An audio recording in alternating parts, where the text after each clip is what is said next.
All right, guys, it's Jeff. So welcome to my channel. If you're new here, thank you for stopping by. I love having you as a subscriber. If you haven't done so, if you find anything valuable here, please consider a subscription in the subscription link below. I'd really appreciate that. If you find this information useful, a thumbs up is always helpful. And if there's anything in this video that you think I've left out that you want to comment on, throw your comments in the comment section. I try to learn from you guys as much as hopefully you can learn from me. And let's get started with this video. So in this video, what I'm going to talk about today is for those of you who may have gotten a new modern sporting rifle because of the events that you've seen unfold in the media over the last couple of months, year, 2 years or so, and you've taken the responsibility of being your own first responder, and you picked up an AR-15 or some other variant, maybe an AK-47 or something along those lines, and you're looking to take that next step. You've got the firearm, you're ready to start buying some accessories for it. You want to take this grown man's Barbie doll and start dressing it up. So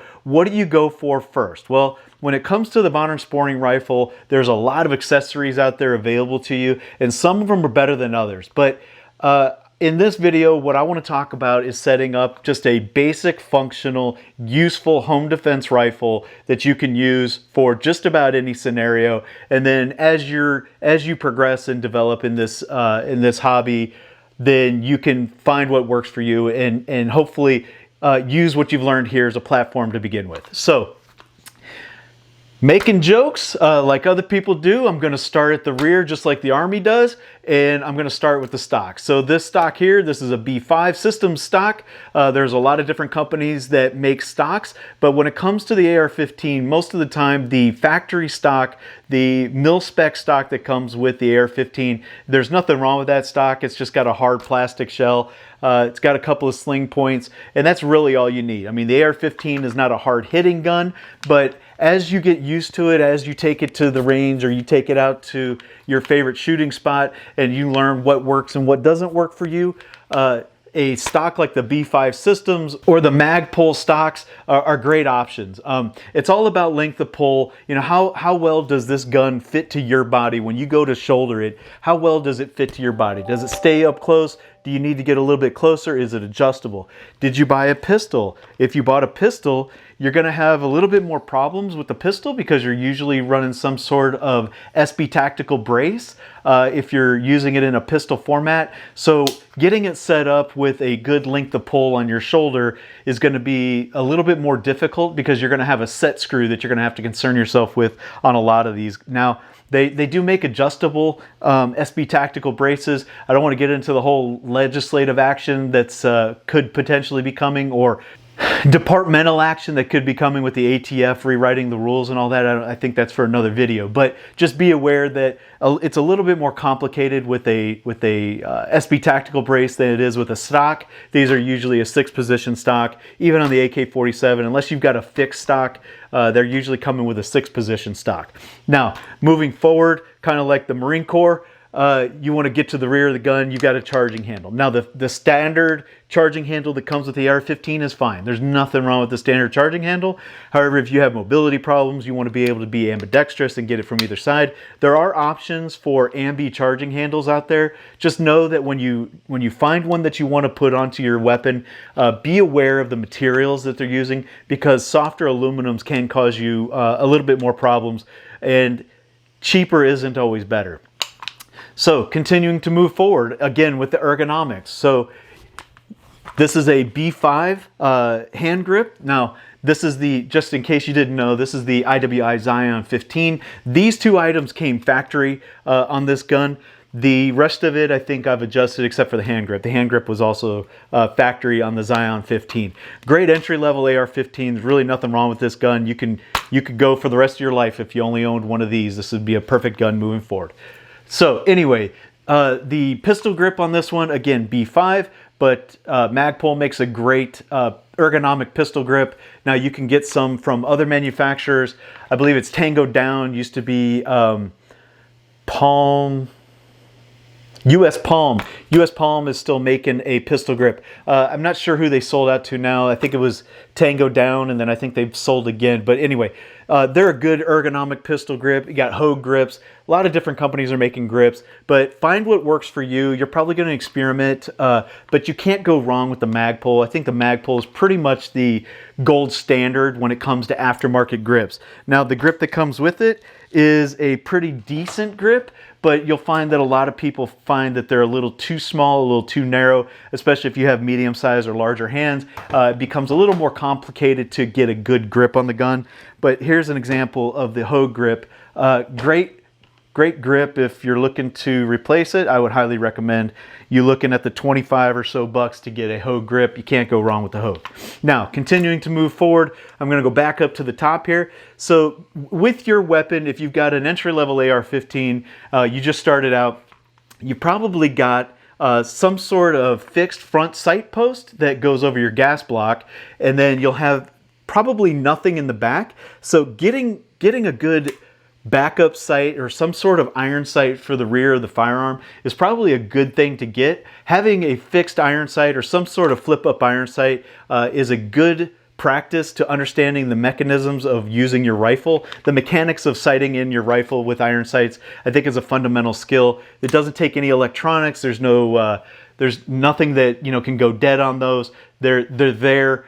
They work, and they've been around for decades. Shit, they've been around for a lot longer than decades. So anyway, they've been around a long time. So learning and understanding the fundamentals of a good iron sight system, I think, is great. Now, enhancing your abilities off of your iron sights. Now, and around that, make sure you're getting good quality iron sights. Now, there's a lot of companies out there that make really garbage stuff.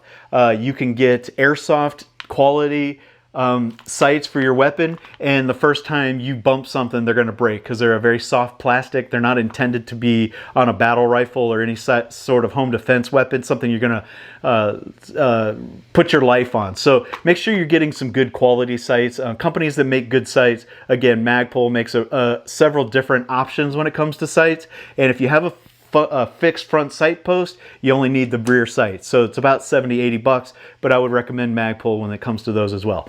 Again, moving forward with the optics, now this is where we're going to have a lot of different variations, and I do have some good examples on the table, so I will be able to show you quite a few. This one is a reflex sight. This is a Holosun 510C. Got a good sized reticle on it. It's got a circle with a dot. It's got shake awake battery saving technology. So once you set it in the gun safe, as long as you don't touch it, it powers down. It goes into a battery save mode, and it'll stay in there for years without losing battery. So this is a good option for a battle sight. A reflex sight has a good large reticle. So when you're looking through it, you've got a good field of view, so you can see all this stuff around that reticle, and picking up that red dot is really easy. Some other options when it comes to red dots.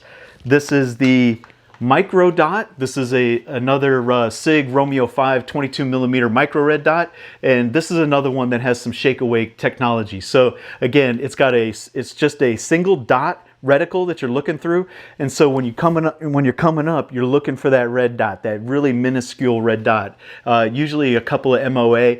Kind of hard to see if you have some vision problems, astigmatisms, and that sort of thing. It's really hard to narrow down that your optics onto that single dot, especially as you get older. You need reading glasses, etc., etc. Anyway, so that's another option. If you're younger, a good micro dot has different risers, and they do co-witness with your iron sights. So if you do run a backup iron sighting system, you can get these to co-witness. Now, it's all going to depend on the height of the riser of your optic as to whether they co-witness or they're a 1/3 co-witness. I'm not going to cover that here, but just know that that's some of the terminology you may find yourself trying to figure out.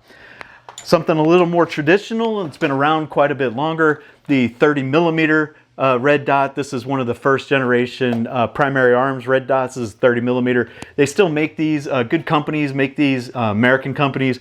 These were the gold standard at the start of the Iraq War. So these were great optics. Primary Arms made a good name for themselves coming out with this. It's a Chinese clone, but it's got a lot of good features on it. It worked really well, and they hold up to abuse pretty good. So if you're interested in a traditional 30 millimeter, you don't want to spend a whole lot of money on an aim point, this is a good option to go with. I did a video on Primary Arms. I would recommend going to check that out. It's got a lot of mixed emotions. A lot of people have some pretty strong feelings when it comes to their gear. So Just want to throw that out there. And then continuing around, well, let me go over this one next. So the next one I want to talk about, and this is the first one not on an AR-15. This is on the Galil. This is the Galil Ace. This is on 7.62 by 3.9. Great gun. Done several videos on this one. Even done some competitions with it. Great gun. I like it a lot. But this one, the optic on here that I wanted to point out real quick, this is the Primary Arms Cyclops. This is a prism sight. And the benefit with a prism sight, you know, I was talking a minute ago about if you have any kind of vision problems, astigmatisms, or, you know, problems like that, where, you know, being able to view a very minute object can be a little difficult, especially when it comes to light. These are great. They have an etched reticle. They have the ACS reticle from Primary Arms. Great optic. It's a single power 1x, but they also make it in a 2x and a 3x. And I'm going to cover 3x next because I have some things I want to talk about when it comes to the 3x prism sight. So this one is the Burris. This is the AR-332. This is a decent optic. It's built very strong, very sturdy. But the problem with the AR-332 or any 3x magnified optic is the more power that you have on your optic, the closer your eye box is to, or your eye has to get inside the eye box. And what that means is it's called eye relief. And what that means is in order to see the reticle and have a good field of view, you have to get your eye within a certain distance from the back of the optic in order to get your eye into the eye box to be able to find that reticle and have a good field of view so that you can take your shot and know that you're hitting what you're aiming at. Now, the higher the magnification, the closer you have to get to the reticle or within a certain amount of distance to your reticle.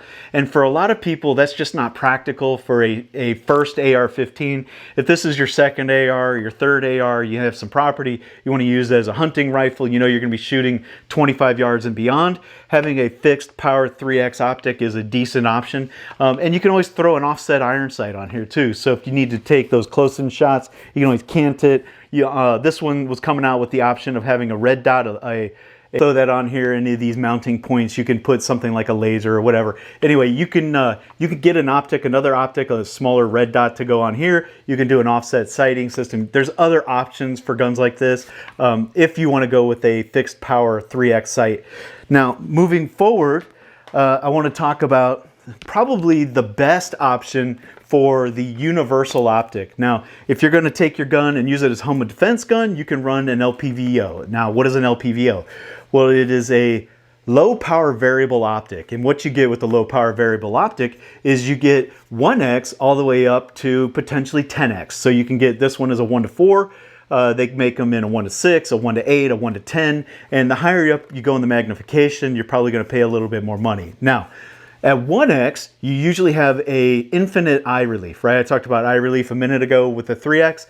Well, on the 1x, 1:4 or 1:6, 1:8, 1:10, you can have, at 1 power, you can have almost an infinite eye relief. So you could be anywhere along the rear of the gun and not have to worry about your eye relief. You know, you can get a good eye box just about at any magnification until you start to zoom in the power and once you start increasing the power on this guy, you're going to have to move your eye in just a little bit because you're going to start to see the shadowing show up around the outside.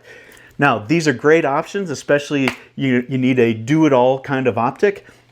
This will work anywhere from 0 as a red dot or a variant of a red dot all the way out to 500 yards. I mean, you can get a good bullet drop compensation on the reticle on these things and hit targets out to 500 yards pretty easily. Now, there's some downsides to an optic like this. They are quite a bit heavier. Now, with the weight, you know, it comes with a lot of features, but I just want to make you aware if you are going to consider going with an LPVO that they do come with a considerable amount of weight. So continuing to move forward on the firearm, this one's LPVO. We're back to the AR-15 now. So what are you seeing next? Well, you're continuing to move forward to the front of the fight. This is where the Navy lives. No, just kidding.